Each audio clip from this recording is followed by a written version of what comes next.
Dear students, this is Art Step Tutorials. We have been discussing selections from The Cry of the Seagull, the autobiographical excerpt authored by Emmanuel Laborit, included in the fourth module, Marginalized and Their Rights, in your prescribed textbook Spectrum, Literature and Contemporary Issues. In this video, I will be detailing the rest of the unit. Let's move on. Selections from The Cry of the Gull. See, next paragraphs. I started learning how to communicate with a speech therapist using the Borel-Masoni method. She was an extraordinary woman who was receptive to my mother's tale of woe and put up with her anger and tears.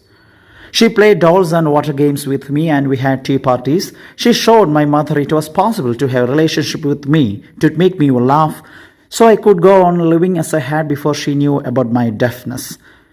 So in this stanza, അപ്പോൾ ഈ stanza പറയുന്നത് ഒരു speech തെറാപ്പിസ്റ്റിൻ്റെ സഹായത്തോടെ Emmanuel ലബോറിറ്റ് communicate ചെയ്യാനായിട്ട് പഠിച്ചു തുടങ്ങുകയാണ്. Okay, boreal മൈസണി എന്ന് പറയുന്ന ഒരു മെത്തേഡാണ് കമ്മ്യൂണിക്കേഷൻ അല്ലെങ്കിൽ ലാംഗ്വേജൊക്കെ പഠിക്കുവാനുള്ളൊരു മെത്തേഡാണിത്.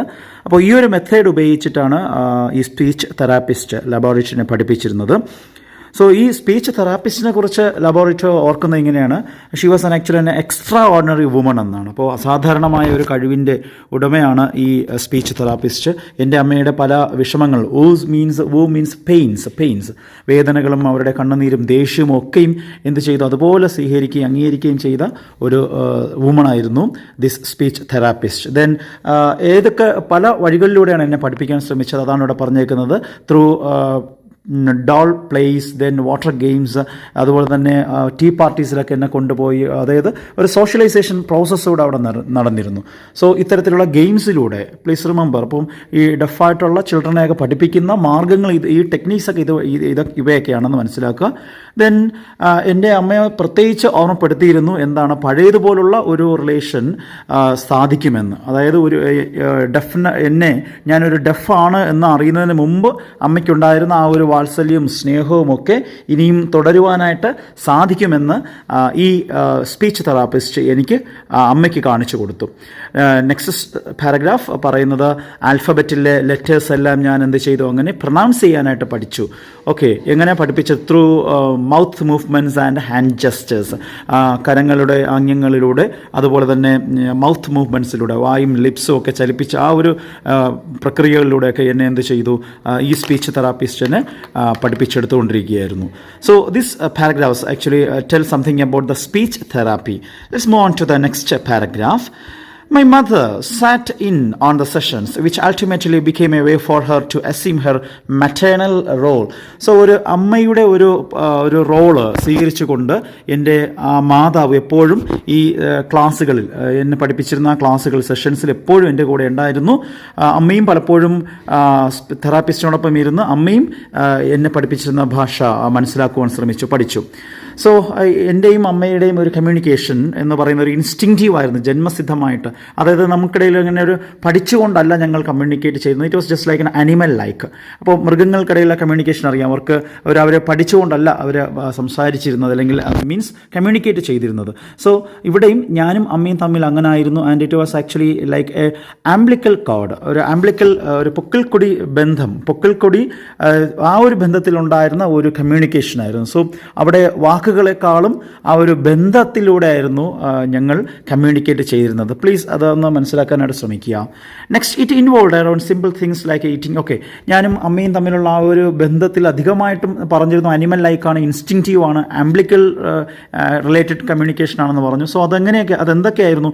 Eating, drinking and sleeping. കഴിക്കുക, കുടിക്കുക, ഭക്ഷണം കഴിക്കുക, ദെൻ ഉറങ്ങുക. സോ ഇത്തരത്തിലുള്ള ആനിമൽ ലൈക്ക് പ്രക്രിയകളായിരുന്നു ചെയ്തിരുന്നത്. My mother didn't stop me from gesturing. അപ്പോൾ പ്രത്യേകിച്ച് മുൻപ് സ്പെഷ്യലിസ്റ്റ് അല്ലെങ്കിൽ ഡോക്ടേഴ്സ് പറഞ്ഞിരുന്നു ഈ ജസ്റ്റേഴ്സ്, സൈൻ ലാംഗ്വേജ് ഒഴിവാക്കണം എന്ന് പറഞ്ഞിരുന്നു. പക്ഷേ മാതാവ് അല്ലെങ്കിൽ അമ്മ ഒരിക്കലും നമുക്കിടയിലുള്ള റിലേഷനിൽ ഈ സൈൻ ലാംഗ്വേജിനെ അങ്ങനെ എന്ത് ചെയ്തില്ല, ഒഴിവാക്കിയിരുന്നില്ല.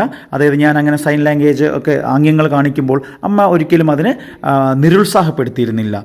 എങ്ങനെയും ഏതു വിധേയനും മകൾ കമ്മ്യൂണിക്കേറ്റ് ചെയ്താൽ മതി എന്നായിരുന്നു. She didn't have the heart to ചെയ്തു പറഞ്ഞല്ലോ. Even though that's what they recommended, they means that specialist അല്ലെങ്കിൽ ഡോക്ടേഴ്സൊക്കെ റെക്കമെൻഡ് ചെയ്തിരുന്നു സൈൻ ലാംഗ്വേജ് ഒഴിവാക്കണം. പക്ഷേ അമ്മയ്ക്ക് അതിനുള്ള മനസ്സ് തോന്നിയില്ല. അതുപോലെ തന്നെ നമുക്കിടയിൽ മാത്രമായിട്ടുള്ള ചില സൈൻസ് അല്ലെങ്കിൽ ഇത്തരത്തിലുള്ള ആംഗ്യഭാഷകൾ ഉണ്ടായിരുന്നു. Next paragraph.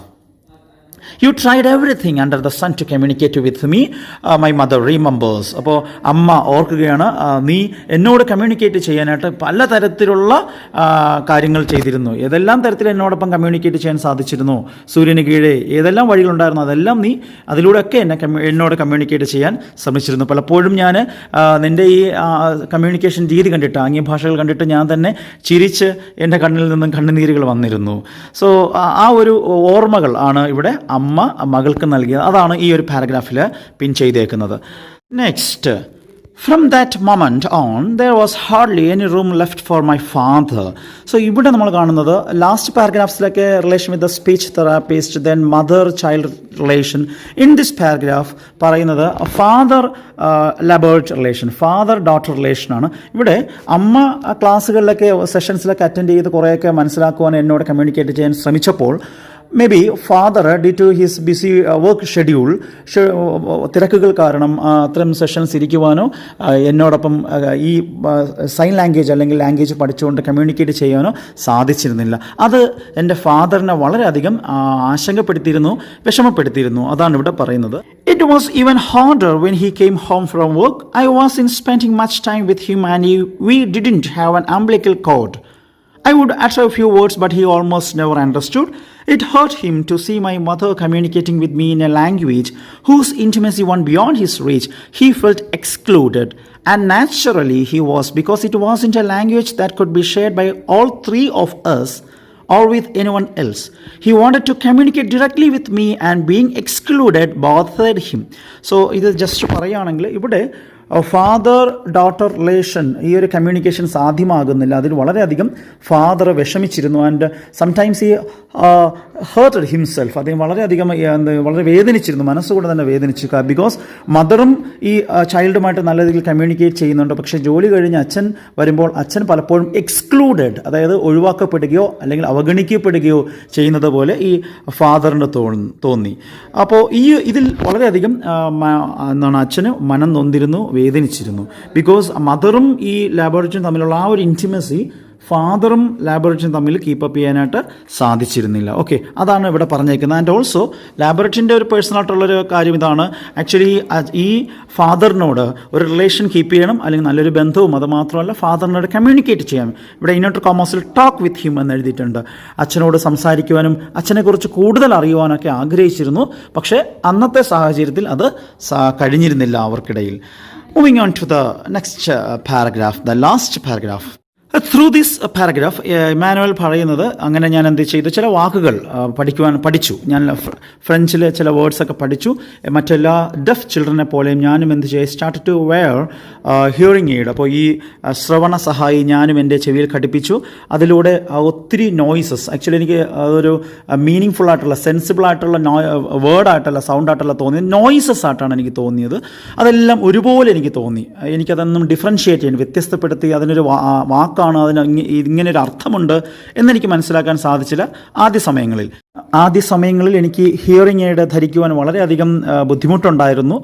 എനിക്കതാദ്യം ധരിക്കാൻ തോന്നിയിരുന്നില്ല, അതായത് ഈ ഹിയറിംഗ് എയ്ഡ്. പക്ഷേ തെറാപ്പിസ്റ്റുകൾ നിർബന്ധിച്ചു, അത് നിർബന്ധമായിട്ടും ധരിക്കണമെന്ന് പറഞ്ഞിരുന്നു. പലപ്പോഴും ഈ ഹിയറിംഗ് എയ്ഡ്, ഈ ശ്രവണ സഹായി എൻ്റെ ഭക്ഷണ പദാർത്ഥങ്ങളിൽ, സൂപ്പിലൊക്കെ വീഴുമായിരുന്നു. എനിവേ, അങ്ങനെയൊക്കെ ആയിരുന്നു കാര്യങ്ങൾ. Then my mother says the family would find consolation trite statements like, അതായത് എൻ്റെ അമ്മ പറയുമായിരുന്നു, പലപ്പോഴും ഫാമിലി മെമ്പേഴ്സൊക്കെ ഇത്തരം പറഞ്ഞു പഴഞ്ചനായ ചില വാക്കുകളുണ്ട്, ചില സെൻറ്റൻസസ് ഉണ്ട്. അതാണ് ട്രൈറ്റ് എന്നുള്ള വാക്കുകൊണ്ട് ഉദ്ദേശിക്കുന്നത്. Trait means dull on account of over use. അതായത് പലപ്പോഴും മകളെക്കുറിച്ചൊക്കെ വീട്ടുകാർ, അമ്മയൊക്കെ പലരോടും പലതവണ പറഞ്ഞ കാര്യമാണിത്. She may be deaf, but she's so cute. She will just be that much smarter. അപ്പോൾ ഇങ്ങനെയാണ് പറഞ്ഞിരുന്നത്. അവൾ, എൻ്റെ മകൾ ബധിരയാണ്, ഡെഫാണ്, പക്ഷെ അവൾ വളരെ സുന്ദരിയാണ്. എല്ലാവരോടും പലപ്പോഴും ഇങ്ങനെ പറഞ്ഞിട്ടുണ്ടായിരുന്നു. She will just be that much smarter. അവൾ വളരെ മിടുക്കിയുമാണ്, അവൾ നല്ല സ്മാർട്ടായിട്ടുള്ള കുട്ടിയാണ്. പക്ഷേ അവൾക്കൊരു ബധിരത എന്നുള്ളൊരു കുഴപ്പം മാത്രമേ ഉള്ളൂ. പക്ഷേ അവൾ സുന്ദരിയും അവൾ സ്മാർട്ടുമാണ് എന്ന് പറഞ്ഞിരുന്നു. ഇതിലൂടെയൊക്കെയായിരുന്നു അവർ കൺസലേഷൻ, ആശ്വാസം കണ്ടെത്തിയിരുന്നത്. So students, here ends the chapter Selections from the Cry of the Gull. So this is actually a good piece of motivation, and at the same time ഇവിടെ നമുക്ക് mother child relation കാണാൻ സാധിക്കും. How the mother brought up this daughter in a beautiful way, and how the mother helped her daughter to overcome the difficulties in her life. ഇത്രയും difficulties എല്ലാം overcome ചെയ്തിട്ടാണ് പിന്നെ എന്ത് ചെയ്യുന്നത്, ഭാവിയിൽ ഒരു ഫ്രഞ്ച് ആക്ട്രസ് ആകുന്നത്, മോളിൽ അവാർഡൊക്കെ ലഭിക്കുന്നത്.